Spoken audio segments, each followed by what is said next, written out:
Welcome to Stories from the Shadows, haunted tales from the golden age of ghost stories and supernatural fiction.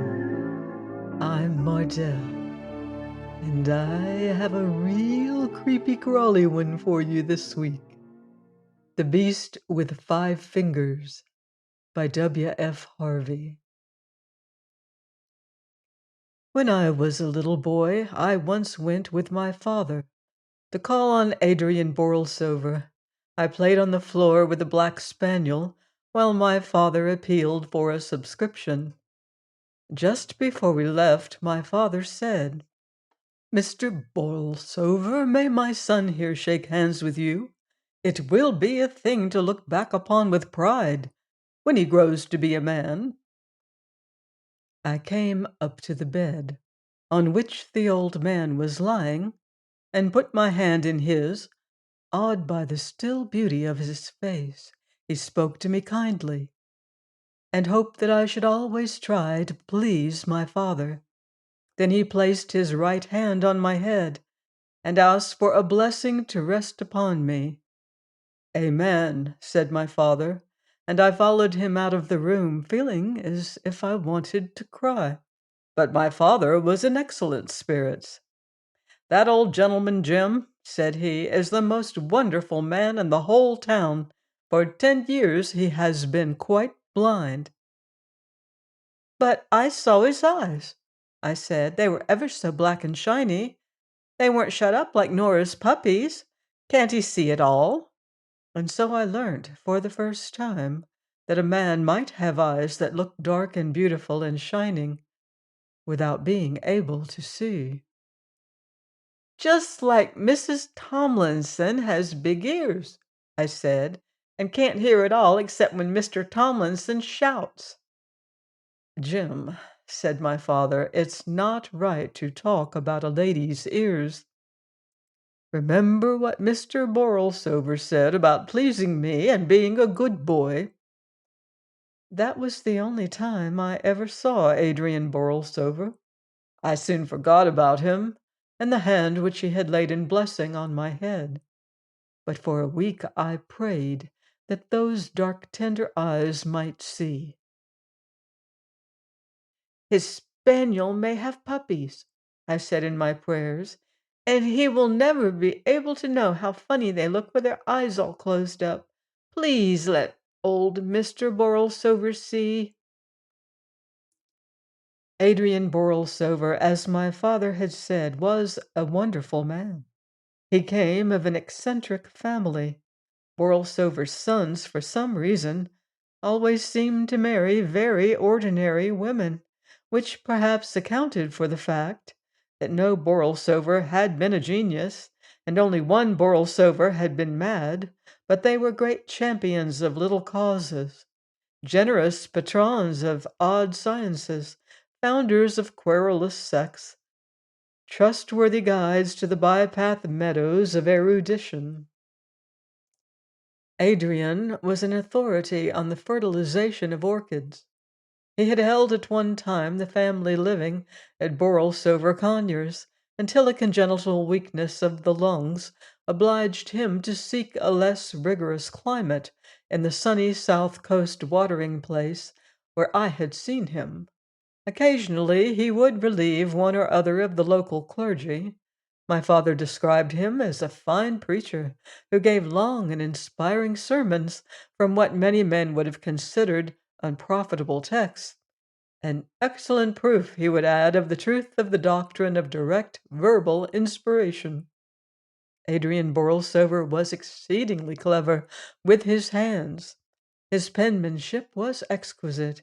He illustrated all his scientific papers, made his own woodcuts, and carved the reredos that is at present the chief feature of interest in the church at Borlsover Conyers. He had an exceedingly clever knack in cutting silhouettes for young ladies, and paper pigs and cows for little children, and made more than one complicated wind instrument of his own devising. When he was 50 years old, Adrian Borlsover lost his sight. In a wonderfully short time, he had adapted himself to the new conditions of life. He quickly learned to read Braille. So marvelous indeed was his sense of touch that he was still able to maintain his interest in botany. The mere passing of his long, supple fingers over a flower was sufficient means for its identification, though occasionally he would use his lips. I have found several letters of his among my father's correspondence. In no case was there anything to show that he was afflicted with blindness, and this in spite of the fact that he exercised undue economy and spacing of lines. Toward the close of his life, the old man was credited with powers of touch that seemed almost uncanny.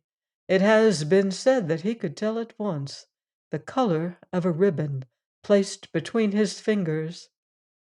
My father would neither confirm nor deny the story. Chapter 1. Adrian Borlsover was a bachelor.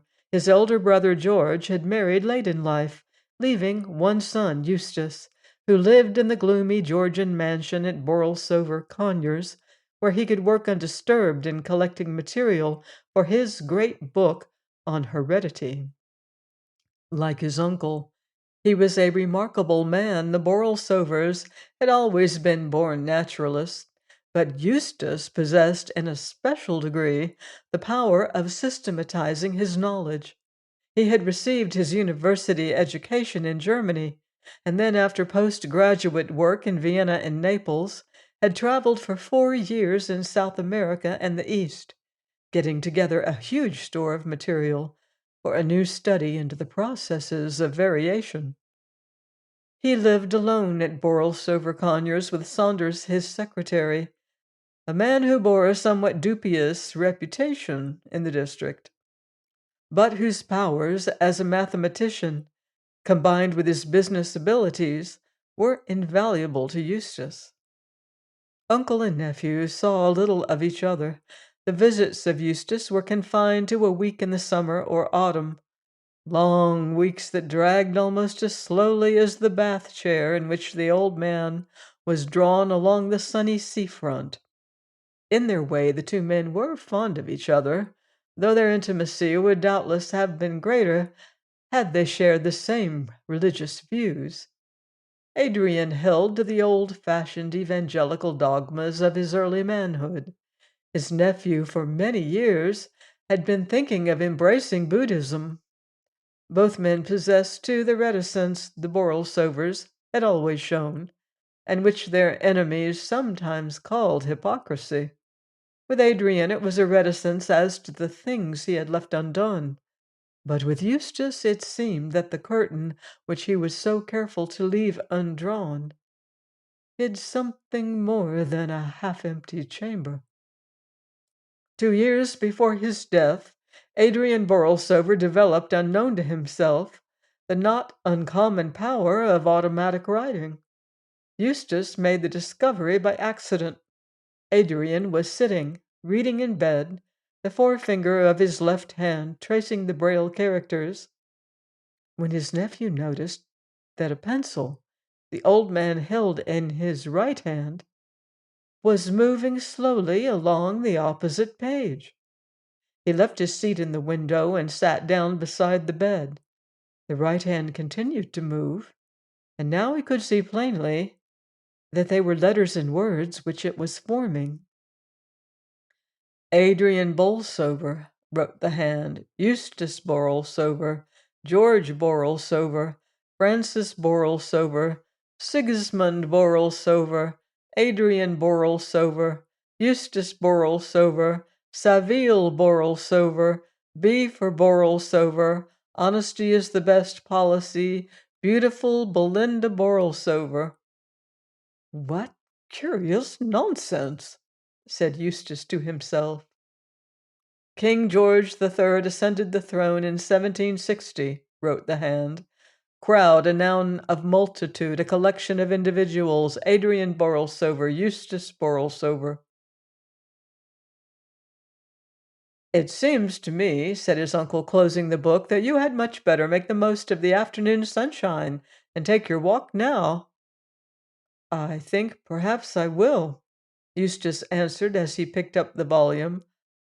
"I won't go far, and when I come back I can read to you those articles in Nature about which we were speaking." He went along the promenade, but stopped at the first shelter, and seating himself in the corner best protected from the wind, he examined the book at leisure. Nearly every page was scored with a meaningless jungle of pencil marks, rows of capital letters, short words, long words, complete sentences, copybook tags. The whole thing, in fact, had the appearance of a copybook. And on a more careful scrutiny, Eustace thought that there was ample evidence to show that the handwriting at the beginning of the book, good though it was not nearly so good as the handwriting at the end. He left his uncle at the end of October with a promise to return early in December. It seemed to him quite clear that the old man's power of automatic writing was developing rapidly, and for the first time he looked forward to a visit that combined duty with interest. But on his return, he was at first disappointed. His uncle, he thought, looked older. He was listless, too, preferring others to read to him and dictating nearly all his letters. Not until the day before he left had Eustace an opportunity of observing Adrian Borlsover's newfound faculty. The old man, propped up in bed with pillows, had sunk into a light sleep. His two hands lay on the coverlet, his left hand tightly clasping his right.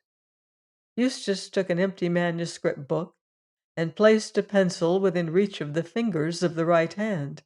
They snatched at it eagerly, then dropped the pencil to unloose the left hand from its restraining grasp. "Perhaps to prevent interference I had better hold that hand," said Eustace to himself as he watched the pencil. Almost immediately it began to write. "Blundering Borlsovers, unnecessarily unnatural, extraordinarily eccentric, culpably curious." "Who are you?" asked Eustace in a low voice. "Never you mind," wrote the hand of Adrian. "Is it my uncle who is writing?" "Oh, my prophetic soul, mine uncle. Is it anyone I know? Silly Eustace, you'll see me very soon. When shall I see you? When poor old Adrian's dead. Where shall I see you? Where shall you not?" Instead of speaking his next question, Borlsover wrote it. "What is the time?" The fingers dropped the pencil and moved 3 or 4 times across the paper. Then, picking up the pencil, they wrote, "10 minutes before 4. Put your book away, Eustace. Adrian mustn't find us working at this sort of thing. He doesn't know what to make of it, and I won't have poor old Adrian disturbed. Au revoir." Adrian Borlsover awoke with a start. "I've been dreaming again," he said. "Such queer dreams of leaguered cities and forgotten towns. You were mixed up in this one, Eustace, though I can't remember how. Eustace, I want to warn you. Don't walk in doubtful paths. Choose your friends well. Your poor grandfather—" A fit of coughing put an end to what he was saying, but Eustace saw that the hand was still writing. He managed unnoticed to draw the book away. "I'll light the gas," he said, "and ring for tea." On the other side of the bed curtain, he saw the last sentences that had been written. "It's too late, Adrian," he read. "We're friends already. Aren't we, Eustace Borlsover?" On the following day, Eustace Borlsover left. He thought his uncle looked ill when he said good-bye, and the old man spoke despondently of the failure his life had been. "Nonsense, uncle," said his nephew. "You've got over your difficulties in a way not 1 in 100,000 would have done. Everyone marvels at your splendid perseverance in teaching your hand to take the place of your lost sight. To me, it's been a revelation of the possibilities of education." "Education," said his uncle dreamily, as if the word had started a new train of thought. "Education is good so long as you know to whom and for what purpose you give it.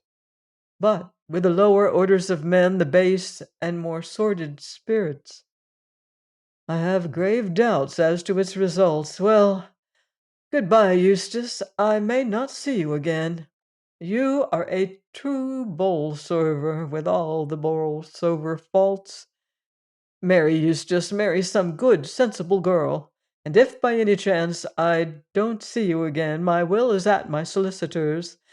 I've not left you any legacy because I know you're well provided for, but I thought you might like to have my books. Oh, and there's one other thing.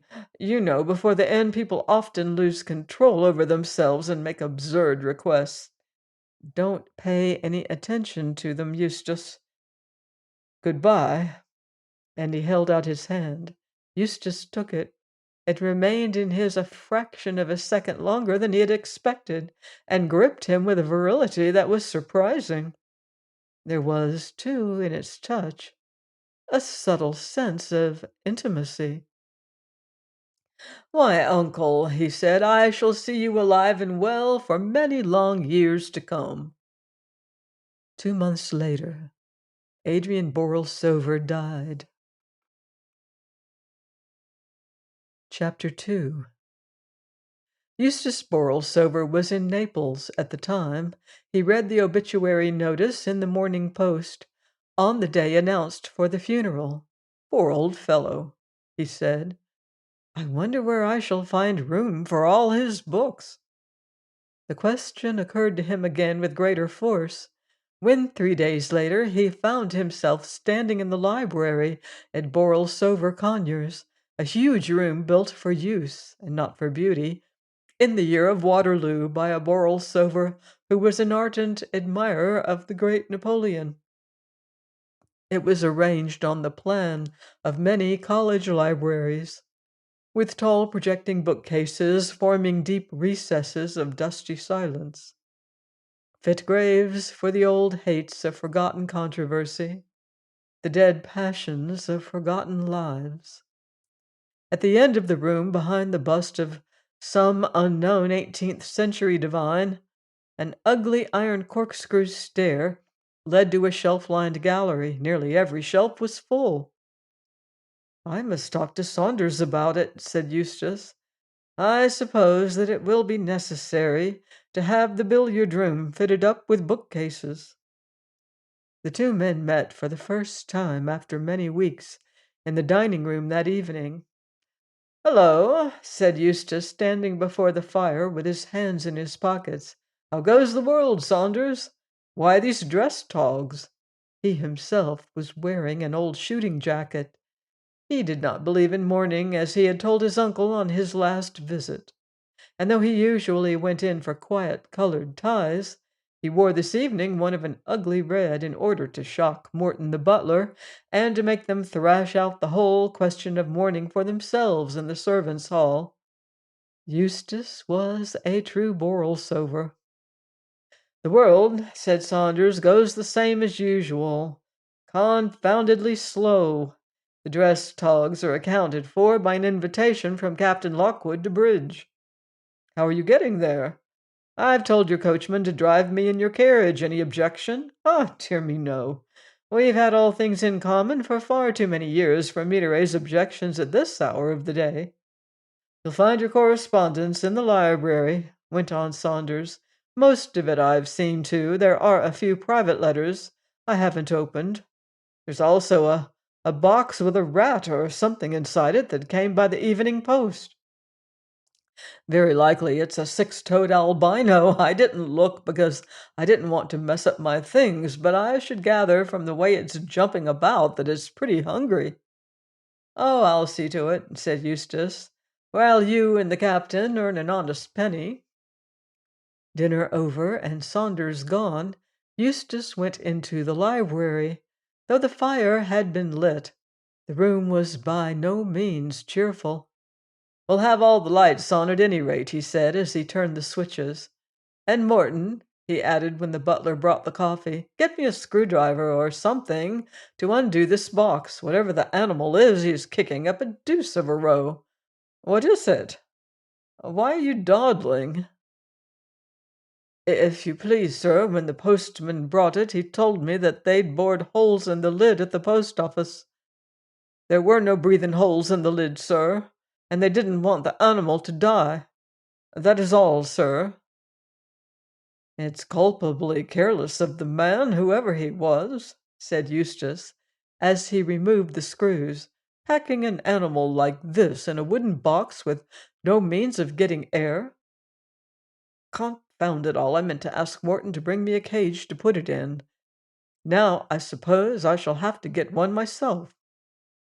He placed a heavy book on the lid, from which the screws had been removed, and went into the billiard room.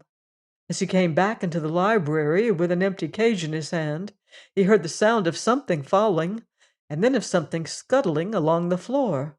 "Oh, bother it! The beast got out! How in the world am I to find it again in this library?" To search for it indeed did seem hopeless. He tried to follow the sound of the scuttling in one of the recesses where the animal seemed to be running behind the books and the shelves, but it was impossible to locate it. Eustace resolved to go on quietly reading. Very likely the animal might gain confidence and show itself. Saunders seemed to have dealt in his usual methodical manner with most of the correspondence. There were still the private letters. What was that? Two sharp clicks, and the lights in the hideous candelabra that hung from the ceiling suddenly went out. "I wonder if something's gone wrong with the fuse," said Eustace as he went to the switches by the door. Then he stopped. There was a noise at the other end of the room, as if something was crawling up the iron corkscrew stair. "If it's gone into the gallery," he said, "well and good." He hastily turned on the lights, crossed the room, and climbed up the stair. But he could see nothing. His grandfather had placed a little gate at the top of the stair, so that children could run and romp in the gallery without fear of accident. This Eustace closed, and having considerably narrowed the circle of his search, returned to his desk by the fire. How gloomy the library was! There was no sense of intimacy about the room. The few busts that an 18th century Borlsover had brought back from the grand tour might have been in keeping in the old library. Here they seemed out of place. They made the room feel cold. In spite of the heavy red damask curtains and great gilt cornices. With a crash, two heavy books fell from the gallery to the floor. Then as Borlsover looked, another, and yet another. "Well, well, you'll starve for this, my beauty," he said. "We'll do some little experiments on the metabolism of rats deprived of water. Go on, chuck them down. I think I've got the upper hand." He turned once again to his correspondence. The letter was from the family solicitor. It spoke of his uncle's death and of the valuable collection of books that had been left to him in the will.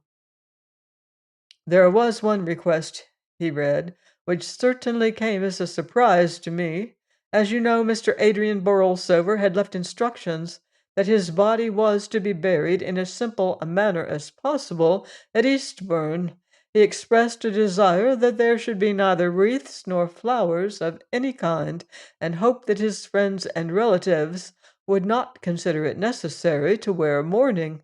The day before his death we received a letter canceling these instructions. He wished his body to be embalmed.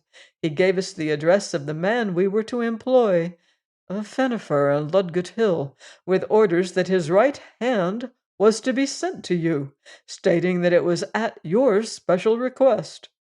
The other arrangements as to the funeral remained unaltered." "Good Lord!" said Eustace. "What in the world was the old boy driving at? And what in the name of all that's holy is that?" Someone was in the gallery. Someone had pulled the cord attached to one of the blinds, and it had rolled up with a snap. Someone must be in the gallery, for a second blind did the same. Someone must be walking round the gallery, for one after another the blinds sprang up, letting in the moonlight. "I haven't got to the bottom of this yet," said Eustace, "but I will do before the night is very much older." And he hurried up the corkscrew stair. He had just got to the top when the lights went out a second time, and he heard again the scuttling along the floor. Quickly he stole on tiptoe in the dim moonshine in the direction of the noise, feeling as he went for one of the switches. His fingers touched the metal knob at last. He turned on the electric light. About 10 yards in front of him, crawling along the floor, was a man's hand.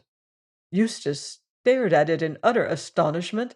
It was moving quickly, in the manner of a geometer caterpillar.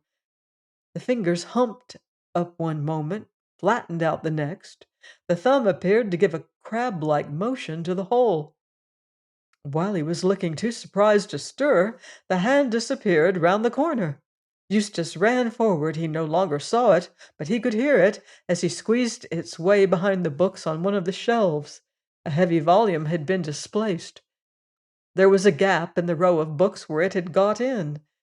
In his fear lest it should escape him again, he seized the first book that came to his hand and plugged it into the hole. Then, emptying 2 shelves of their contents, he took the wooden boards and propped them up in front to make his barrier doubly sure. "I wish Saunders was back," he said. "One can't tackle this sort of thing alone." It was after 11, and there seemed little likelihood of Saunders returning before 12. He did not dare to leave the shelf unwatched, even to run downstairs to ring the bell. Morton the butler often used to come round about 11 to see that the windows were fastened, but he might not come. Eustace was thoroughly unstrung. At last he heard steps down below. "Morton!" he shouted. "Morton!" "Sir?" "Has Mr. Saunders got back yet?" "Not yet, sir." "Well, bring me some brandy and hurry up about it. I'm up here in the gallery, you duffer." "Thanks," said Eustace as he emptied the glass. "Don't go to bed yet, Morton. There are a lot of books that have fallen down by accident. Bring them up and put them back in their shelves." Morton had never seen Borlsover in so talkative a mood as on that night. "Here," said Eustace, when the books had been put back and dusted. "You might hold up these boards for me, Morton. That beast in the box got out, and I've been chasing it all over the place." "I think I can hear it chawing at the books, sir. They're not valuable, I hope." "I think that's the carriage, sir. I'll go and call Mr. Saunders." It seemed to Eustace that he was away for 5 minutes, but it could hardly have been more than one when he returned with Saunders. "All right, Morton, you can go now. I'm up here, Saunders." "What's all the row?" asked Saunders, as he lounged forward with his hands in his pockets. The luck had been with him all the evening. He was completely satisfied, both with himself and with Captain Lockwood's taste in wines. "What's the matter? You look to me to be in an absolute blue funk." "That old devil of an uncle of mine," began Eustace. "Oh, I can't explain it all. It's his hand that's been playing old Harry all evening, but I've got it cornered behind these books. You've got to help me catch it." "What's up with you, Eustace? What's the game?" "It's no game, you silly idiot. If you don't believe me, take out one of those books and put your hand in and feel." "All right," said Saunders, "but wait till I've rolled up my sleeve. The accumulated dust of centuries, eh?" He took off his coat, knelt down, and thrust his arm along the shelf. "Oh, there's something there, right enough," he said. "It's got a funny stumpy end to it, whatever it is, and nips like a crab. Ah, no, you don't." He pulled his hand out in a flash. "Shove in a book quickly. Now it can't get out." "What was it?" asked Eustace. "It was something that wanted very much to get hold of me. I felt what seemed like a thumb and forefinger. Give me some brandy." "How are we going to get it out of there?" "What about a landing net?" "No good. It would be too smart for us. I tell you, Saunders, it can cover the ground faster than I can walk. But I think I see how we can manage it. The two books at the end of the shelf are big ones that go right back against the wall. The others are very thin. I'll take out one at a time, and you slide the rest along until we have it squashed between the end two." It certainly seemed to be the best plan. One by one, as they took out the books, the space behind grew smaller and smaller. There was something in it that was certainly very much alive. Once they caught sight of fingers pressing outward for a way of escape. At last they had it pressed between the two big books.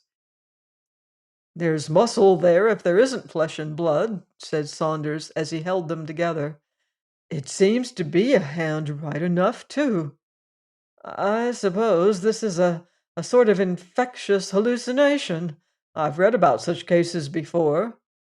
"Infectious fiddlesticks," said Eustace, his face white with anger. "Bring the thing downstairs. We'll get it back into the box." It was not altogether easy, but they were successful at last. "Drive in the screws," said Eustace. "We won't run any risks. Put the box in this old desk of mine. There's nothing in it that I want. Here's the key. Thank goodness there's nothing wrong with the lock." "Quite a lively evening," said Saunders. "Now let's hear more about your uncle." They sat up together until early morning. Saunders had no desire for sleep.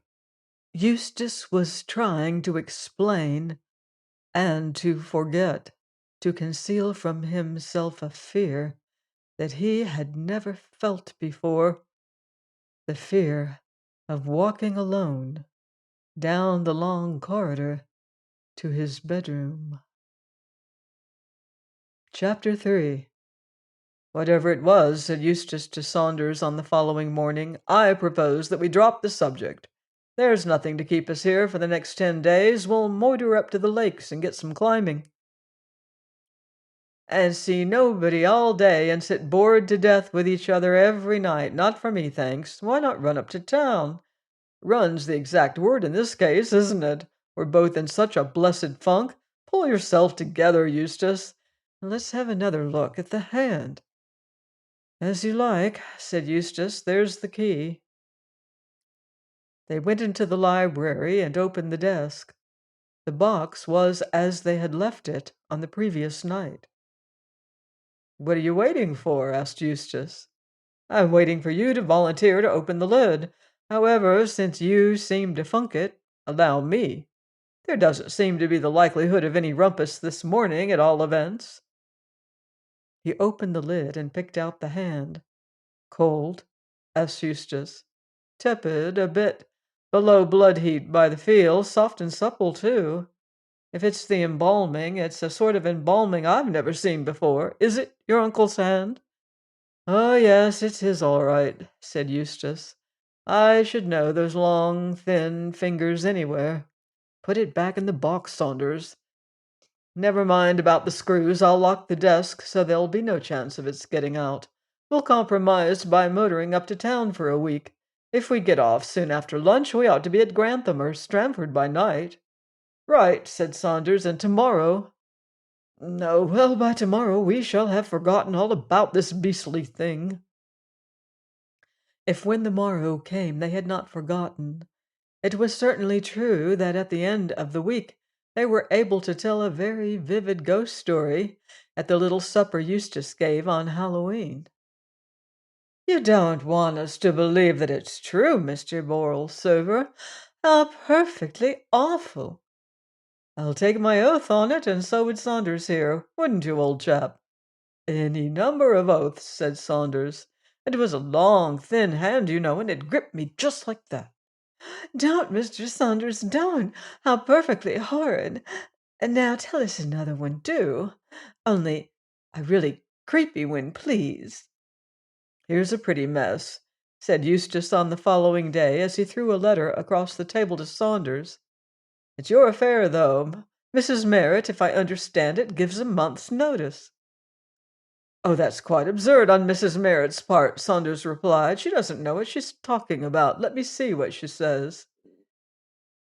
"Dear Sir, this is to let you know that I must give you a month's notice as from Tuesday the 13th.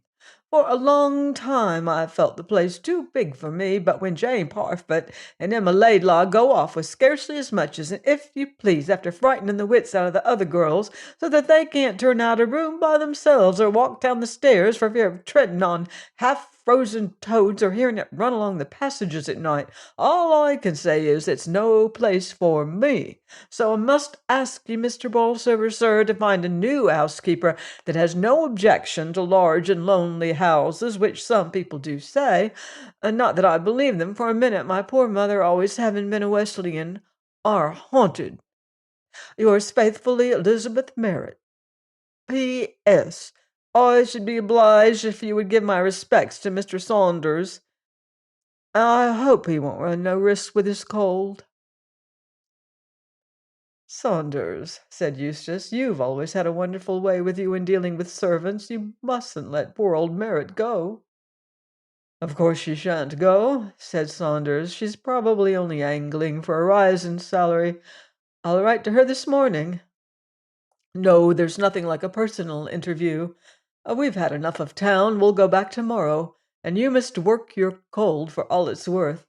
Don't forget that it's got on to the chest and will require weeks of feeding up and nursing." "All right, I think I can manage Mrs. Merritt."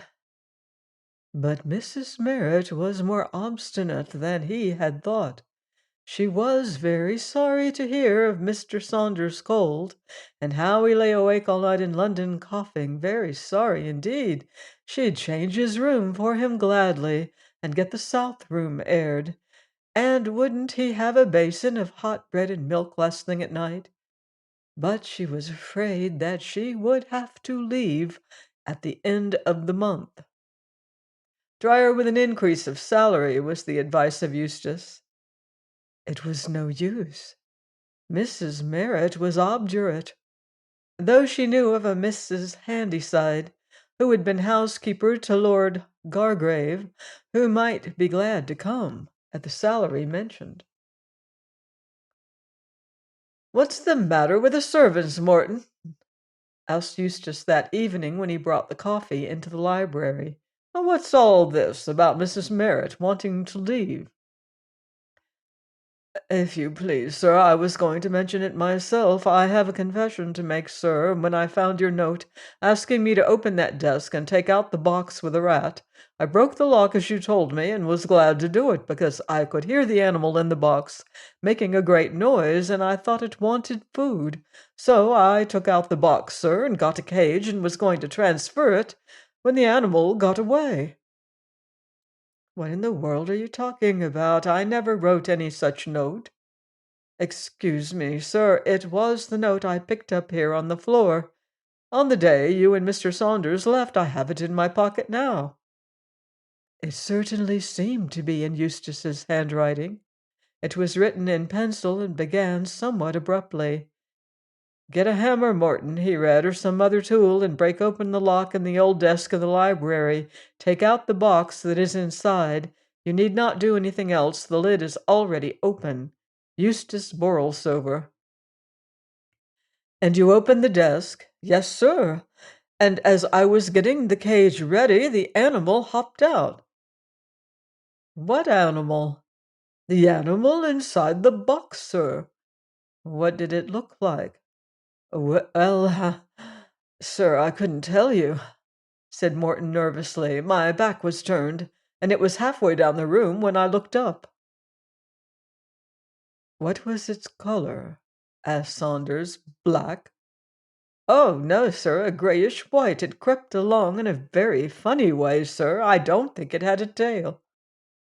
"What did you do then?" "I tried to catch it, but it was no use. So I set the rat traps and kept the library shut. Then that girl, Emma Laidlaw, left the door open when she was cleaning, and I think it must have escaped." "And you think it was the animal that's been frightening the maids?" "Well, no, sir, not quite. They said it was, you'll excuse me, sir, a hand that they saw. Emma trod on it once at the bottom of the stairs. She thought then as it was a half-frozen toad, only white. And then Parfit was washing up the dishes in the scullery. She wasn't thinking about anything in particular. It was close on dusk. She took her hands out of the water and was drying them absent-minded like on the roller towel. When she found that she was drying someone else's hand as well, only colder than hers." "Oh, what nonsense!" exclaimed Saunders. "Oh, exactly, sir, that's what I told her. But we couldn't get her to stop." "You don't believe all this?" said Eustace, turning suddenly towards the butler. "Me, sir? Oh, no, sir. I've not seen anything." "Nor heard anything?" "Well, sir, if you must know, the bells do ring at odd times, and there's nobody there when we go. And when we go round to draw the blinds of a night, as often as not, somebody's been there before us. But as I says to Mrs. Merritt, a young monkey might do wonderful things, and we all know that Mr. Borlsover has had some strange animals about the place." "Very well, Morton, that will do."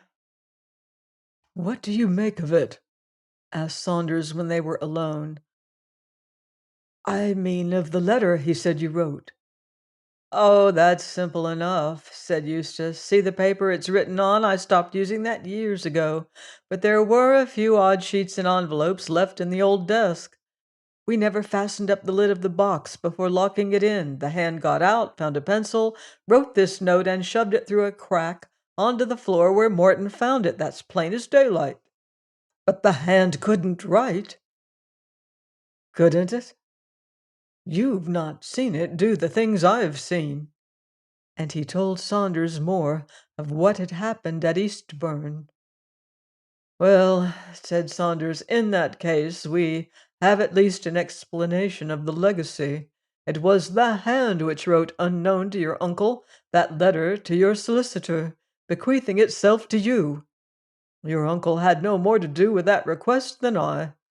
In fact, it would seem that he had some idea of this automatic writing and feared it." "Then, if it's not my uncle, what is it?" "I suppose some people might say that a disembodied spirit had got your uncle to educate and prepare a little body for it. Now it's got into that little body and is off on its own." "Well, what are we to do?" "We'll keep our eyes open," said Saunders, "and try to catch it. If we can't do that, we shall have to wait till the bally clockwork runs down. After all, if it's flesh and blood, it can't live forever." For 2 days nothing happened. Then Saunders saw it sliding down the banister in the hall. He was taken unawares and lost a full second before he started in pursuit, only to find that the thing had escaped him. 3 days later, Eustace, writing alone in the library at night, saw it sitting on an open book at the other end of the room. The fingers crept over the page, feeling the print as if it were reading, but before he had time to get up from his seat, it had taken the alarm and was pulling itself up the curtains. Eustace watched it grimly, as it hung onto the cornice with 3 fingers, flicking thumb and forefinger at him in an expression of scornful derision. "I know what I'll do," he said. "If I could only get it into the open, I'll set the dogs onto it." He spoke to Saunders of the suggestion. "It's a jolly good idea," he said, "only we won't wait till we find it out of doors. We'll get the dogs. There are 2 terriers, and the underkeeper's Irish mongrel that's on to rats like a flash. Your spaniel has not got spirit enough for this sort of game." They brought the dogs into the house, and the keeper's Irish mongrel chewed up the slippers, and the terriers tripped up Morton as he waited at table, But all three were welcome. Even false security is better than no security at all. For a fortnight, nothing happened. Then the hand was caught, not by the dogs, but by Mrs. Merritt's gray parrot. The bird was in the habit of periodically removing the pins that kept its seed and water tins in place, and of escaping through the holes in the side of the cage. When once at liberty, Peter would show no inclination to return, and would often be about the house for days. Now, after 6 consecutive weeks of captivity, Peter had again discovered a new means of unloosening his bolts, and was at large, exploring the tapestried forests of the curtains, and singing songs in praise of liberty from cornice and picture rail. "It's no use your trying to catch him," said Eustace to Mrs. Merritt, as she came into the study one afternoon towards dusk with a step-ladder. "You'd much better leave Peter alone. Starve him into surrender, Mrs. Merritt. Don't leave bananas and seed about for him to peck at when he fancies he's hungry. You're far too soft-hearted."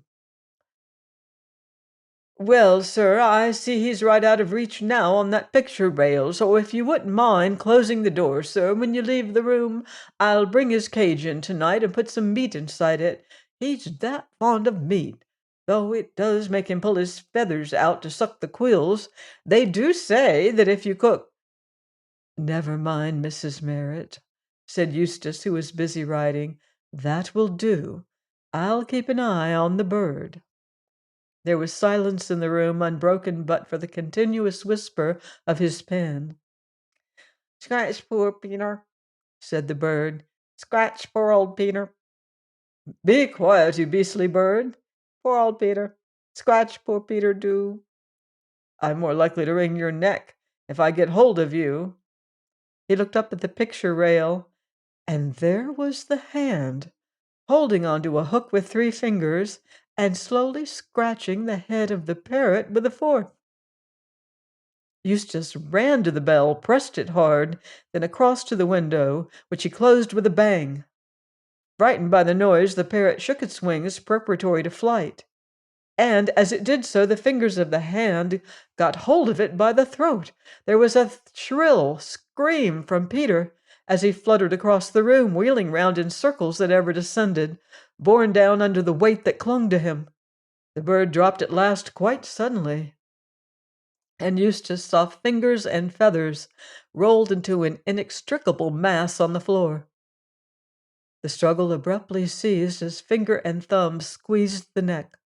The bird's eyes rolled up to show the whites. There was a faint, half-choked gurgle. But before the fingers had time to loose their hold, Eustace had them in his own. "Send Mr. Saunders here at once," he said to the maid who came in answer to the bell. "Tell him I want him immediately." Then he went with the hand to the fire. There was a ragged gash across the back where the bird's beak had torn it, but no blood oozed from the wound.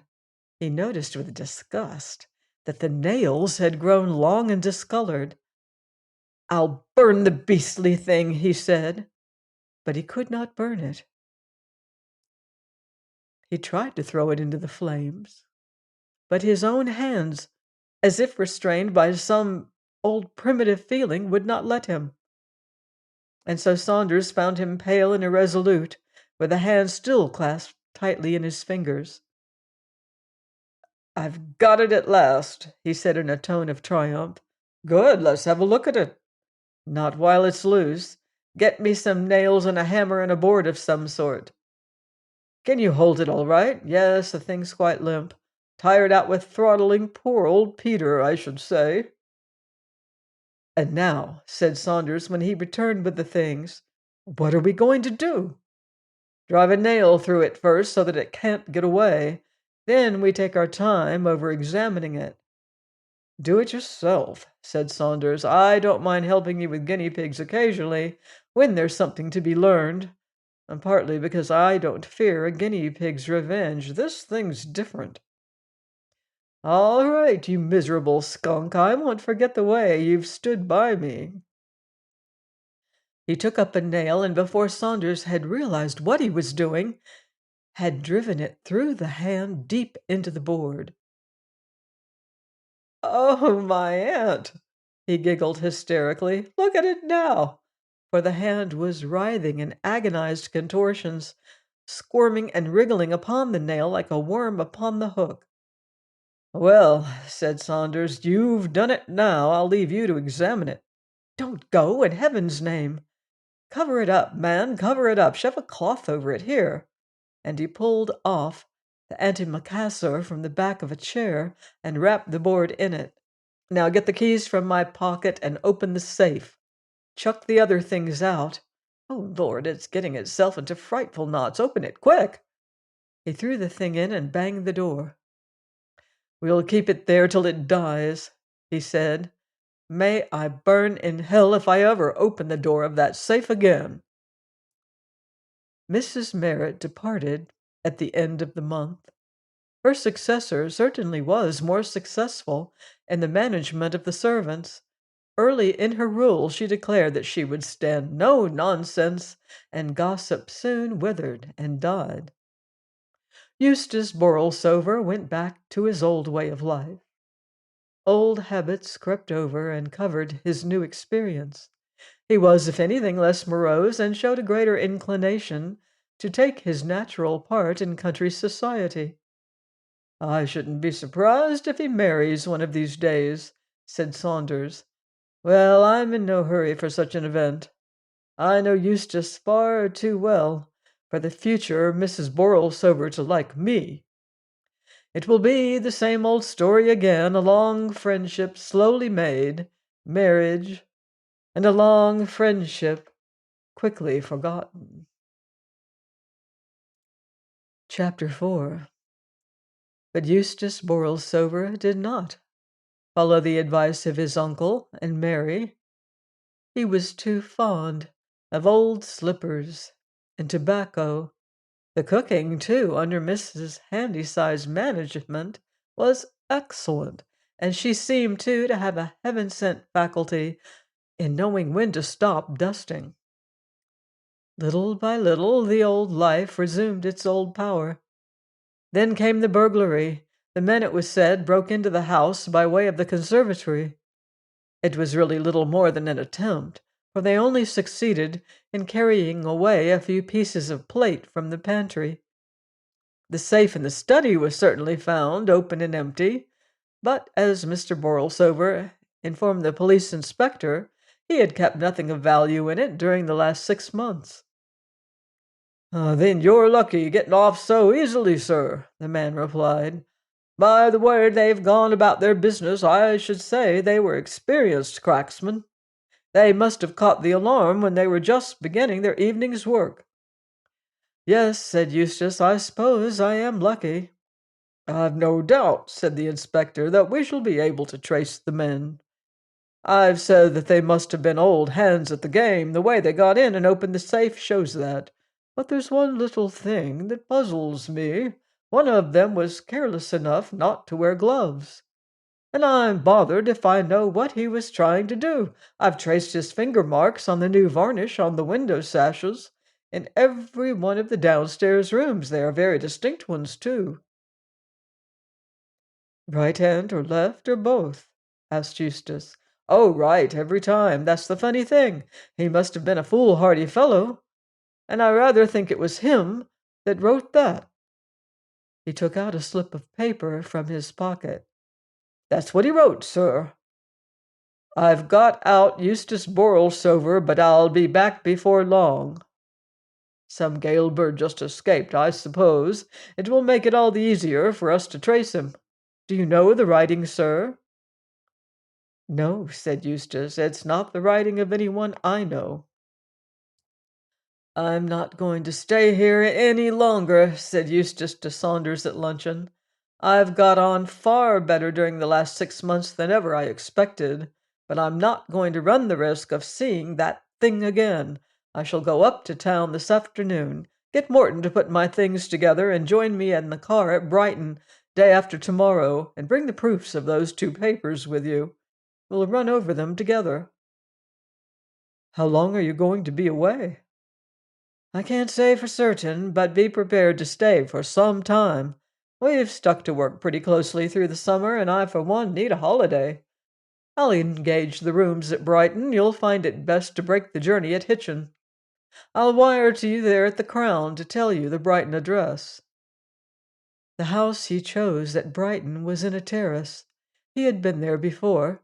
It was kept by his old college gyp, a man of discreet silence, who was admirably partnered by an excellent cook. The rooms were on the first floor. The two bedrooms were at the back and opened out of each other. "Saunders can have the smaller one, though it is the only one with a fireplace," he said. "I'll stick to the larger of the two, since it's got a bathroom adjoining. I wonder what time he'll arrive with the car." Saunders came about 7, cold and cross and dirty. "We'll light the fire in the dining room," said Eustace, "and get Prince to unpack some of the things while we are at dinner. What were the roads like?" "Rotten, swimming with mud, and beastly cold wind against us all day. And this is July? Dear old England." "Yes," said Eustace, "I think we might do worse than leave dear old England for a few months." They turned in soon after 12. "You oughtn't to feel cold, Saunders," said Eustace, "when you can afford to sport a great cat-skin-lined coat like this. You do yourself very well, all things considered. Look at those gloves, for instance. Who could possibly feel cold when wearing them?" "They're far too clumsy, though, for driving. Try them on and see." And he tossed them through the door onto Eustace's bed and went on with his unpacking. A minute later he heard a shrill cry of terror. "Oh, Lord!" he heard. "It's in the glove! Quick, Saunders, quick!" Then came a smacking thud. Eustace had thrown it from him. "I've chucked it into the bathroom," he gasped. "It's hit the wall and fallen into the bath. Come now if you want to help." Saunders, with a lighted candle in his hand, looked over the edge of the bath. There it was, old and maimed, dumb and blind, with a ragged hole in the middle, crawling, staggering, trying to creep up the slippery sides, only to fall back helpless. "Stay there," said Saunders. "I'll empty a collar box or something, and we'll jam it in. It can't get out while I'm away." "Yes, it can!" shouted Eustace. "It's getting out now. It's climbing up the plug chain. No, you brute, you filthy brute, you don't. Come back, Saunders. It's getting away from me. I can't hold it. It's all slippery. Curse its claw. Shut the window, you idiot. The top too, as well as the bottom. You utter idiot. It's got out." There was the thud of something dropping onto the hard flagstones below, and Eustace fell back fainting. For a fortnight he was ill. "I don't know what to make of it," the doctor said to Saunders. "I can only suppose that Mr. Borlsover has suffered some great emotional shock. You had better let me send someone to help you nurse him. And by all means indulge that whim of his never to be left alone in the dark. I would keep a light burning all night if I were you. But he must have more fresh air. It's perfectly absurd, this hatred of open windows." Eustace, however, would have no one with him but Saunders. "I don't want the other men," he said. "They'd smuggle it in somehow. I know they would." "Don't worry about it, old chap. This sort of thing can't go on indefinitely. You know I saw it this time as well as you. It wasn't half so active. It won't go on living much longer, especially after that fall. I heard it hit the flags myself. As soon as you're a bit stronger, we'll leave this place. Not bag and baggage, but with only the clothes on our backs, so that it won't be able to hide anywhere. We'll escape it that way. We won't give any address, and we won't have any parcels sent after us. Cheer up, Eustace. You'll be well enough to leave in a day or two. The doctor says I can take you out in a chair tomorrow." "What have I done?" asked Eustace. "Why does it come after me? I'm no worse than other men. I'm no worse than you, Saunders. You know I'm not. It was you who were at the bottom of that dirty business in San Diego, and that was 15 years ago." "It's not that, of course," said Saunders. "We are in the 20th century, and even the parsons have dropped the idea of your old sins finding you out. Before you caught the hand in the library, it was filled with pure malevolence to you and all mankind. After you spiked it through with that nail, it naturally forgot about other people and concentrated its attention on you. It was shut up in that safe, you know, for nearly 6 months. Oh, that gives plenty of time for thinking of revenge." Eustace Borlsover would not leave his room, but he thought there might be something in Saunders's suggestion to leave Brighton without notice. He began rapidly to regain his strength. "We'll go on the 1st of September," he said. The evening of August 31st was oppressively warm. Though at midday the windows had been wide open, they had been shut an hour or so before dusk. Mrs. Prince had long since ceased to wonder at the strange habits of the gentlemen on the first floor. Soon after their arrival, she had been told to take down the heavy window curtains in the two bedrooms, and day by day the rooms had seemed to grow more bare. Nothing was left lying about. "Mr. Borlsover doesn't like to have any place where dirt can collect," Saunders had said as an excuse. "He likes to see into all the corners of the room." "Couldn't I open the window just a little?" he said to Eustace that evening. "We're simply roasting in here, you know." "No, leave well alone. We're not a couple of boarding school misses fresh from a course of hygiene lectures. Get the chessboard out." They sat down and played. At 10 o'clock, Mrs. Prince came to the door with a note. "I'm sorry I didn't bring it before," she said, "but it was left in the letter box." "Open it, Saunders. See if it wants answering." It was very brief. There was neither address nor signature. "Will 11 o'clock tonight be suitable for our last appointment?" "Who is it from?" asked Borlsover. "It was meant for me," said Saunders. "There's no answer, Mrs. Prince," and he put the paper into his pocket. "A dunning letter from a tailor. I suppose he must have got wind of our leaving." It was a clever lie, and Eustace asked no more questions. They went on with their game. On the landing outside, Saunders could hear the grandfather clock whispering the seconds, blurting out the quarter hours. "Check," said Eustace. The clock struck 11. At the same time, there was a gentle knocking on the door. It seemed to come from the bottom panel. "Who's there?" asked Eustace. There was no answer. "Mrs. Prince, is that you?" "She is up above," said Saunders. "I can hear her walking about the room." "Then lock the door and bolt it too. You move, Saunders." While Saunders sat with his eyes on the chessboard, Eustace walked over to the window and examined the fastenings. He did the same in Saunders' room and the bathroom. There were no doors between the three rooms, or he would have shut and locked them too. "Now, Saunders," he said, "don't stay all night over your move. I've had time to smoke one cigarette already." "It's bad to keep an invalid waiting. There's only one possible thing for you to do." "What was that?" "The ivy blowing against the window. There, it's your move now, Eustace." "It wasn't the ivy, you idiot. It was someone tapping at the window." He pulled up the blind. On the outer side of the window, clinging to the sash, was the hand. "What is that it's holding?" "It's a pocket knife. It's going to try to open the window by pushing back the fastener with the blade." "Well, let it try," said Eustace. "Those fasteners screw down. They can't be opened that way. Anyhow, we'll close the shutters. It's your move, Saunders. I've played." But Saunders found it impossible to fix his attention on the game. He could not understand Eustace, who seemed all at once to have lost his fear. "What do you say to some wine?" he asked. "You seem to be taking things coolly, but I don't mind confessing I'm in a blessed funk." You've no need to be. There's nothing supernatural about that hand, Saunders.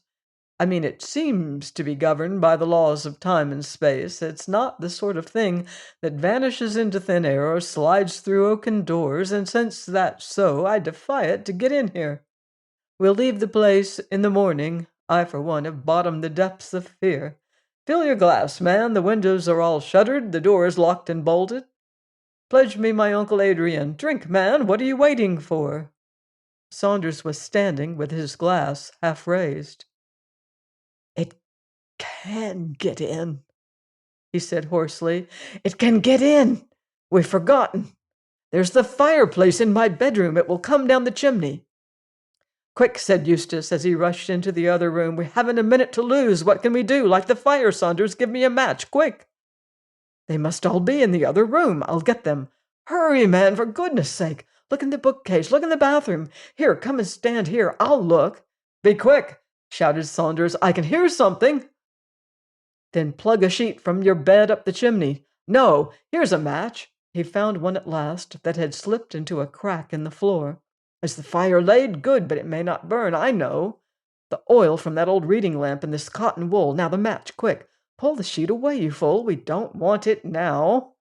There was a great roar from the grate as the flame shot up. Saunders had been a fraction of a second too late with the sheet. The oil had fallen on it. It, too, was burning. The whole place will be on fire, cried Eustace as he tried to beat out the flames with a blanket. It's no good. I can't manage it. You must open the door, Saunders, and get help. Saunders ran to the door and fumbled with the bolts. The key was stiff in the lock. Hurry, shouted Eustace. The whole place is ablaze. The key turned in the lock at last. For a half-second Saunders stopped to look back. Afterwards he could never be quite sure as to what he had seen. But at the time he thought that something black and charred was creeping slowly, very slowly, from the mass of flames towards Eustace Borlsover. For a moment he thought of returning to his friend, but the noise and smell of burning sent him running down the passage, crying, Fire! Fire! He rushed to the telephone to summon help, and then back to the bathroom. Oh, he should have thought of that before, for water. As he burst open the bedroom door, there came a scream of terror, which ended suddenly, and then the sound of a heavy fall. Join me next time for another tale of the unseen and the unknown, here on Stories from the Shadows. Until then, I wouldn't blame you if you leave the lights on.